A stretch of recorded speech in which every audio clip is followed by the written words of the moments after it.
Salmo 129, um daqueles cânticos de romagem, né? A gente lê o texto bíblico, o texto sagrado, depois ora. Que diz assim a palavra de Deus. Muitas vezes me angustiaram desde a mocidade. Israel que o diga, desde a minha mocidade me angustiaram. Todavia não prevaleceram contra mim. Sobre o meu dorso lavraram os aradores, nele abriram longos sulcos, mas o Senhor é justo, cortou as cordas dos ímpios. Sejam envergonhados e repelidos todos os que aborrecem a Sião. Sejam como a erva dos telhados, que seca antes de florescer, com a qual não enche a mão o ceifeiro, nem os braços o que ata os feixes. E também os que passam não dizem: a bênção do Senhor seja convosco. Nós vos abençoamos em nome do Senhor. Vamos orar. Pai, nós clamamos a Ti, pedimos a Ti que o Senhor trate conosco nesta noite, falando aos nossos corações de uma maneira profunda, de uma maneira intensa, por intermédio da Tua palavra, que é viva e eficaz. Quando opera em nós, isto é, no nosso interior, por intermédio do Teu Espírito, que o Senhor e o Seu amado Filho fizeram habitar em nós, Pai. Pedimos a Ti que o Senhor, de fato, faça valer este momento aqui e edifique a Tua igreja reunida agora, Pai. Nós oramos assim, em nome de Jesus. Amém. Bom, meus irmãos, é verdade que a caminhada, né, a caminhada do peregrino rumo a Jerusalém celestial, às vezes ela é marcada por muita injustiça, às vezes ela é marcada por muita perseguição. Nós sofremos isso desde que somos povo de Deus, não é? A verdade é que se nós vivemos num mundo dominado por um sistema que se opõe frontalmente aos valores do reino, de uma forma ou de outra, nós vamos ser, de fato, hostilizados. A Bíblia é cheia de referências nesse sentido. E não pode ser diferente. Por que não pode ser diferente? Porque são dois reinos opostos. São dois reinos opostos na sua natureza, não é? Eles são antagônicos. Há de fato, uma antítese aqui. O modo cristão de ser, o modo cristão de pensar, o modo cristão de se relacionar, o modo cristão de trabalhar é de fato uma afronta ao sistema vigente. É por isso que todo aquele que professa, todo aquele que vive o cristianismo, perceberá no mundo um ambiente de hostilidade. Não pode ser diferente. É assim desde os dias de Caim e Abel. A semente santa sempre foi hostilizada e perseguida pela descendência da serpente. E é este exatamente o ponto do cântico que nós lemos aqui, não é? Deste salmo de peregrinação. Aqui o salmista é alguém que enxerga a história do povo de Deus como uma história de angústias, como uma história de aflições e aflições causadas pelos inimigos. Nós não estamos falando aqui, por exemplo, de sofrimento físico. Nós não estamos falando aqui de desastres, por exemplo, de ordem, de natureza natural. Nós estamos falando de angústias e aflições que são provocadas por aqueles que não amam a Deus, por aqueles que são, segundo as Escrituras, segundo a palavra de Deus, ímpios. No entanto, o salmista, ele aponta isso, ele identifica essa antítese, ele identifica essa perseguição, não é? Mas ele faz isso sem perder de vista a providência de Deus. Ele faz isso sem perder de vista o governo do Deus de Israel. Portanto, se você é um cristão que não só percebeu no mundo um ambiente de hostilidade, mas também sofre com este ambiente, esse salmo tem palavras de consolo, este salmo tem palavras de esperança, e este salmo tem palavras de encorajamento. Portanto, as referências de livramento contidas nesse salmo, elas dão para nós margem para que a gente entenda que este salmo talvez tenha sido escrito, composto depois da libertação do cativeiro babilônico. Nós não sabemos ao certo. Sabemos que as escrituras nos dizem que no ano 586 a.C., não é? A Babilônia tomou Jerusalém e fez o povo de Deus cativo durante 70 anos. É possível que este salmo tenha sido escrito depois deste tempo de exílio, quando o povo de Deus finalmente volta à terra.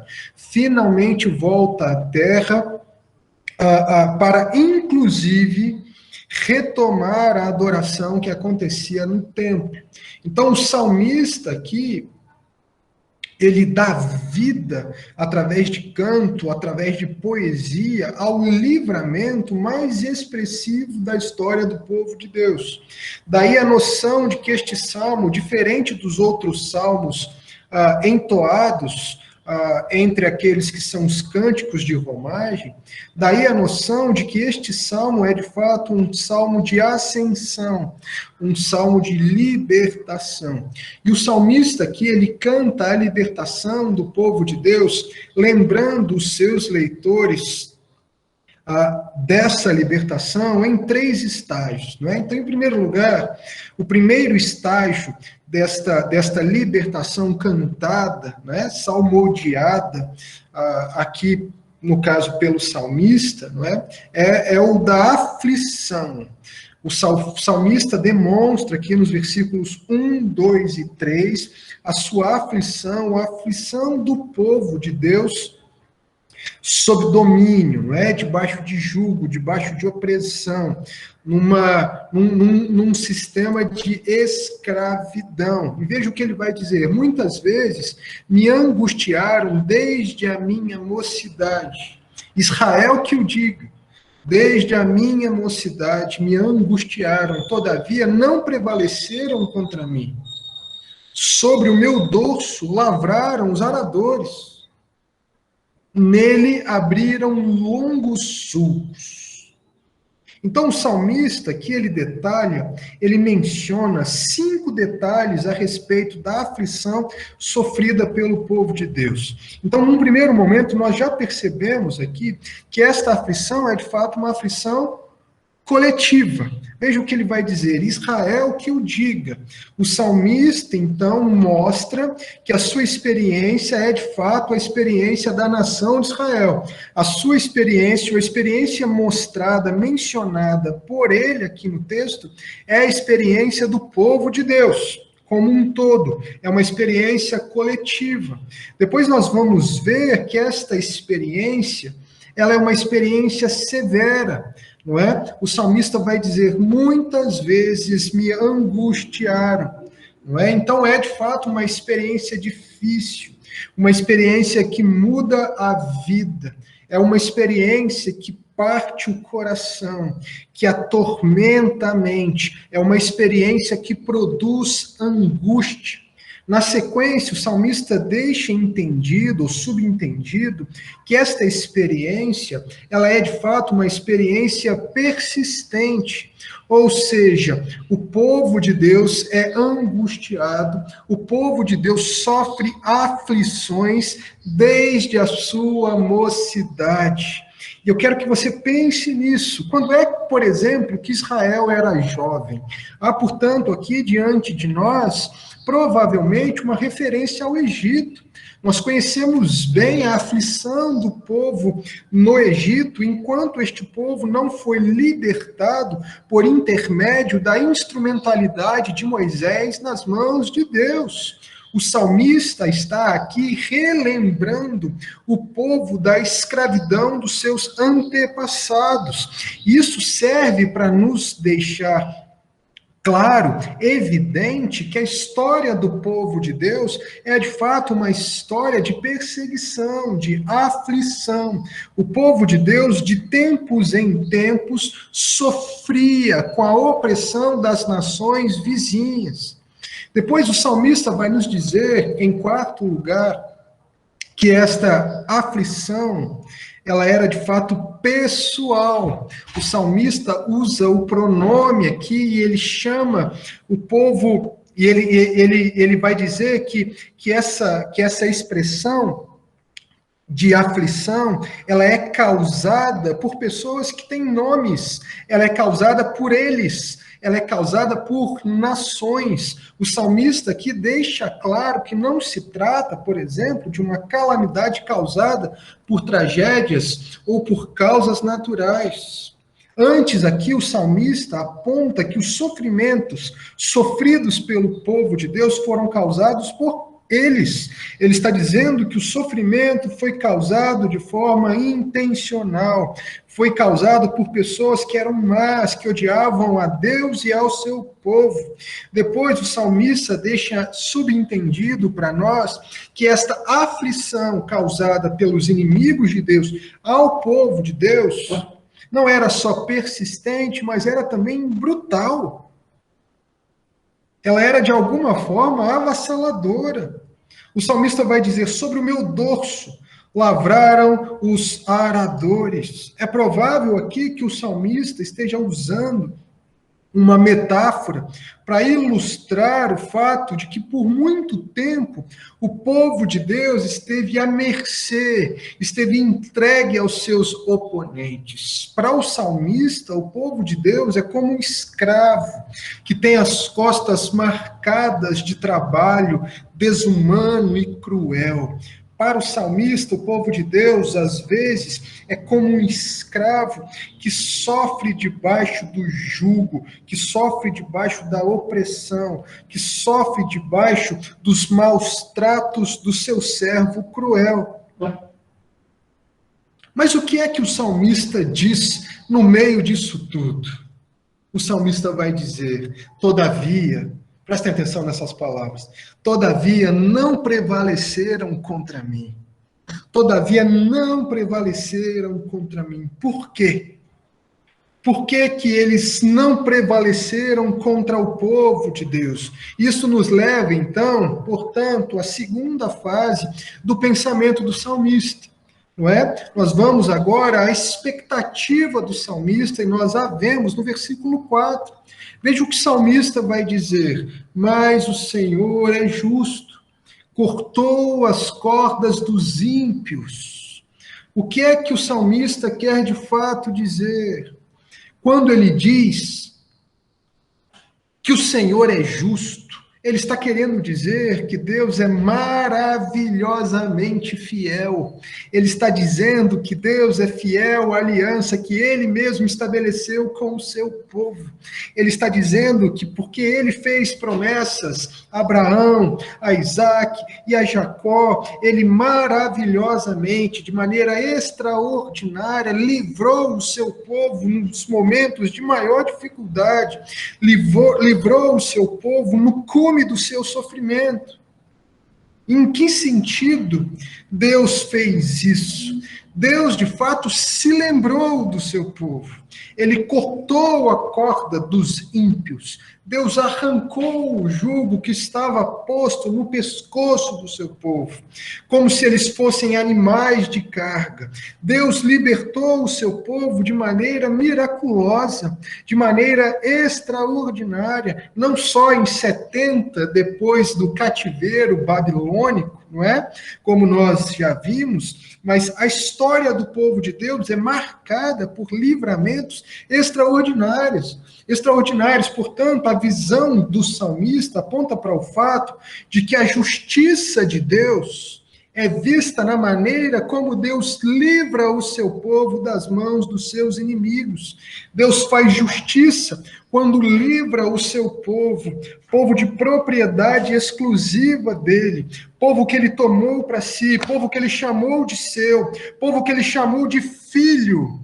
Deus faz justiça quando livra este povo das mãos dos seus inimigos. E de acordo com o argumento do Salmo, Deus se revela justo não apenas quando ele preserva e defende o seu povo, mas também quando ele pune os inimigos do seu povo. E isso leva cada um de nós à terceira fase do pensamento do salmista. O salmista agora faz uma daquelas orações imprecatórias, não é? Perceba, o salmista diz que Deus é justo quando ele livra o seu povo, mas essa justiça também se manifesta no trato de Deus para com aqueles que são os inimigos do seu povo. Veja como isso está explícito nos versículos 5, 6, 7 e 8. Veja o que o salmista vai dizer, e assim ele fecha o salmo. Sejam envergonhados e repelidos todos os que aborrecem a Sião. Sejam como a erva dos telhados, que seca antes de florescer, com a qual não enche a mão o ceifeiro, nem os braços o que ata os feixes. E também os que passam não dizem: a bênção do Senhor seja convosco. Nós vos abençoamos em nome do Senhor. Irmãos, aqui o salmista, ele pede a Deus que ele envergonhe aqueles que atormentavam a Israel. Ele pede a Deus que ele faça justiça com relação àqueles que se levantavam contra o povo de Deus e, portanto, contra o próprio Deus. Não é? Não é exatamente isto o que Davi quer dizer quando, diante de Golias, ele diz: quem és tu para afrontar o nome do Senhor? Então, o salmista deseja que os inimigos do povo de Deus, e, portanto, inimigos de Deus, sejam como a erva dos telhados. E o que ele quer dizer com isso? Naquela época, a erva ela era colocada no telhado, e ela crescia devido à chuva e o sol, mas ela não crescia por muito tempo, porque ela estava separada do solo. Ela secava, ela queimava, ela apodrecia, e, portanto, ela não prestava para mais nada.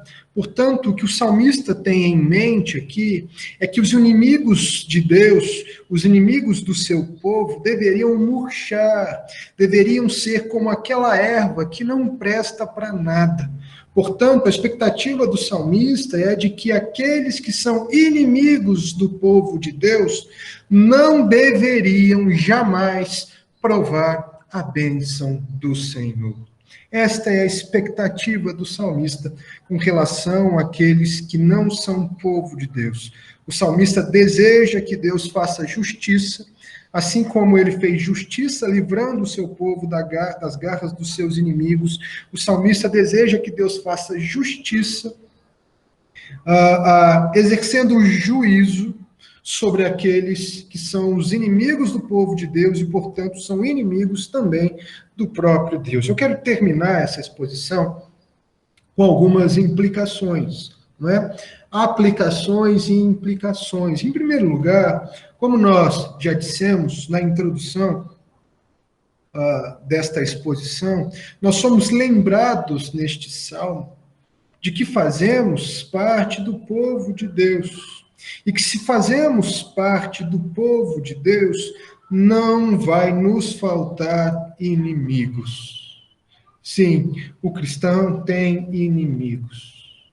Ainda que nós devamos a eles o nosso amor, se eles são inimigos de Deus, e eles também são inimigos da igreja.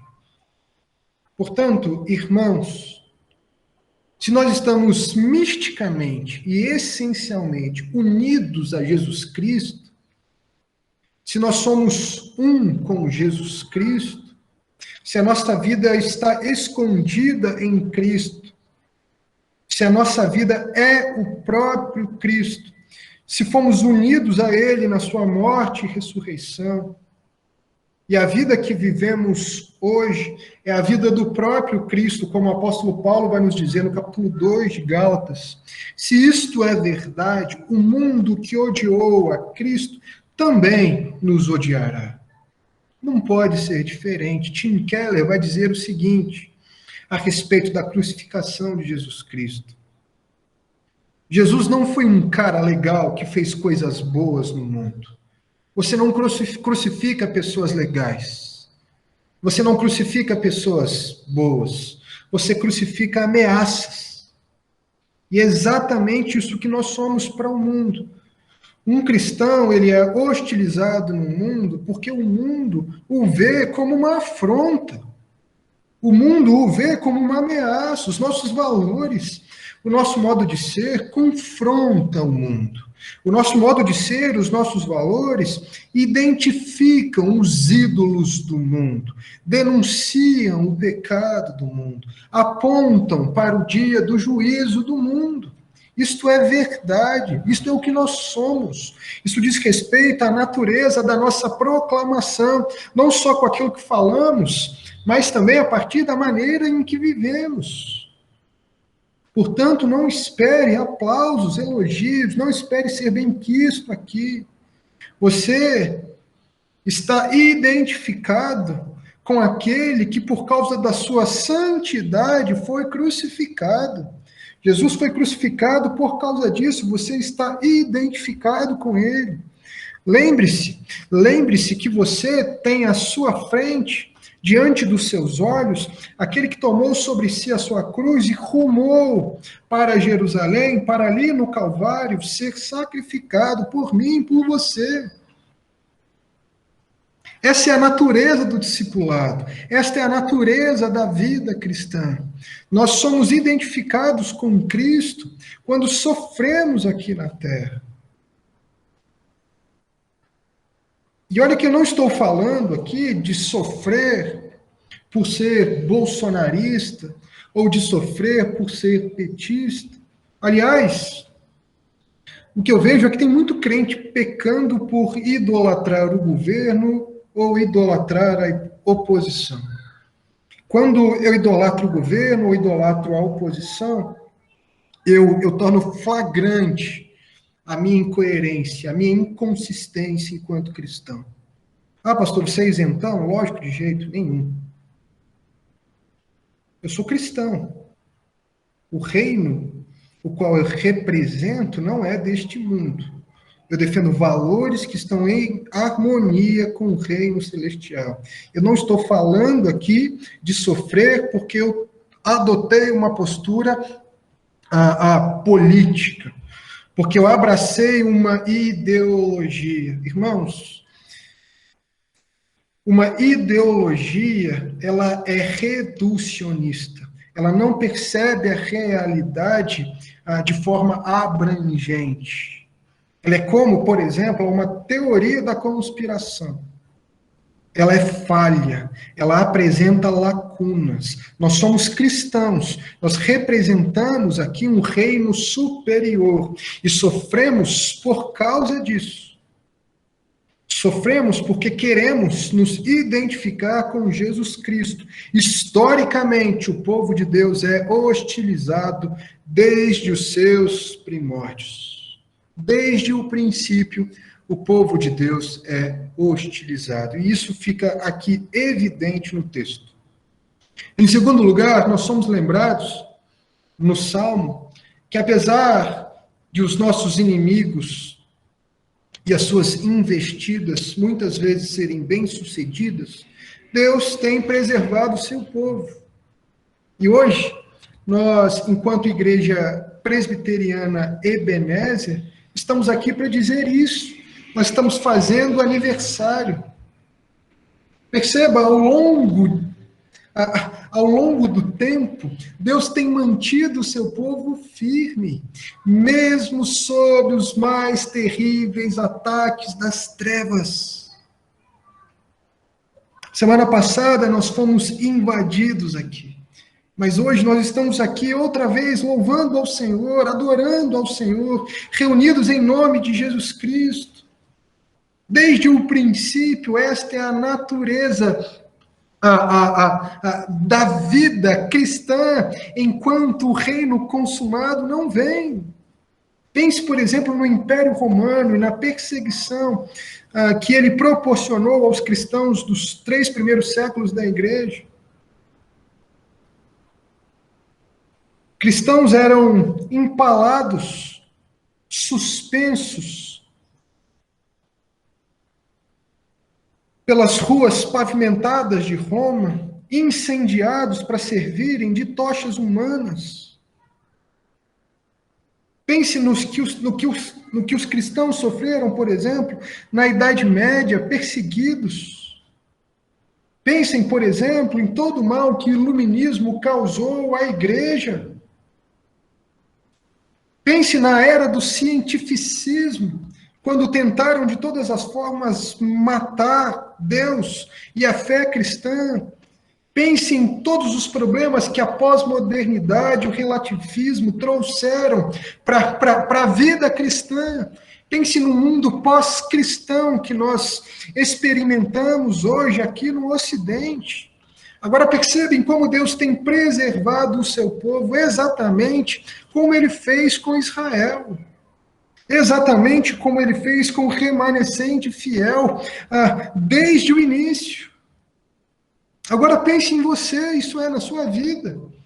Veja como Deus tem feito você permanecer diante dos mais terríveis ataques das trevas. O inferno, Satanás, se levantam contra você, mas você está aí de pé.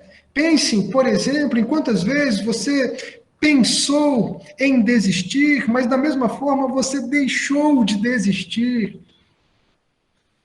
Por quê? Porque do trono da graça você recebeu força, você recebeu graça para o dia mau.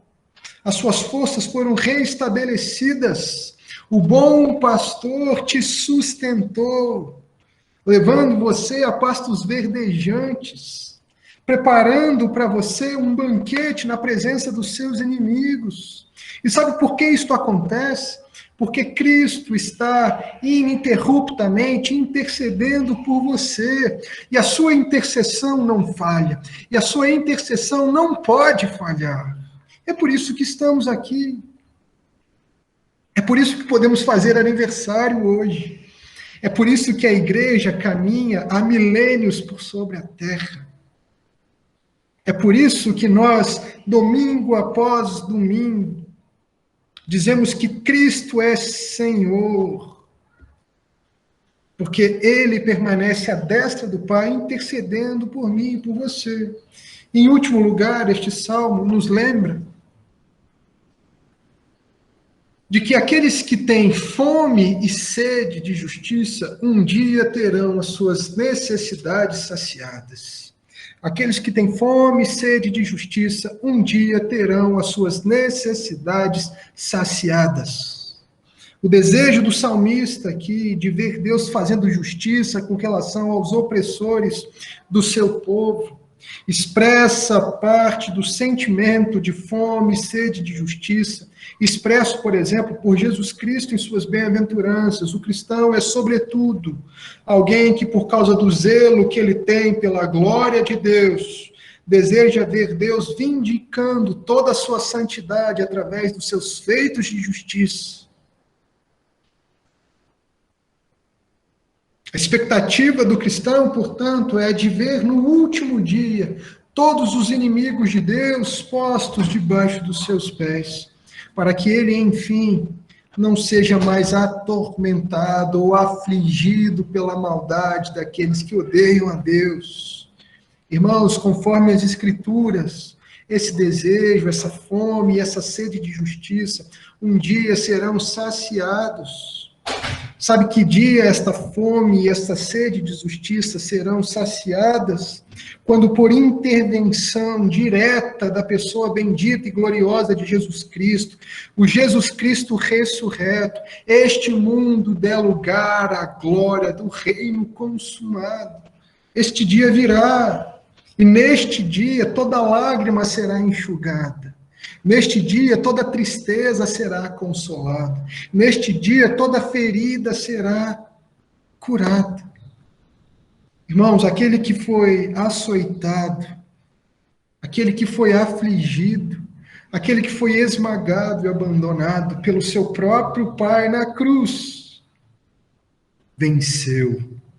venceu a morte, e ele nos conduzirá sem dano, e ele nos conduzirá sem perda alguma ao seu reino consumado. Maranata, ora vem, Senhor Jesus. Eu encerro, portanto, as minhas palavras nessa noite,